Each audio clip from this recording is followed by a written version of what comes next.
Hello all it's Saturday.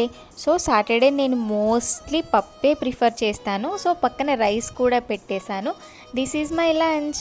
So evening bore కొడుతుందని చెప్పి అలా బీచ్కి వెళ్ళాము. చాలా ప్రశాంతంగా ఉంది బీచ్. సో ఇది మొత్తం బీచ్ ఓవర్లుక్. బీచ్ పక్కనే అలా హౌజెస్ ఉన్నాయి. మార్నింగ్ లేవగానే అలా బీచ్ కనపడితే చాలా బాగుంటుంది కదా. 100లో 90% ఇష్టపడతారు అలా ఉండడానికి. సో పిల్లలు ఇక్కడ కర్రసాం నేర్చుకుంటున్నారు. నాకు చాలా బాగా అనిపించింది. కర్రసాం అనేది మన గ్రాండ్ పేరెంట్స్ టైంలో ఉండే, ఇప్పుడు నేర్చుకుంటున్నారంటే నాకు చాలా మంచిగా అనిపించింది.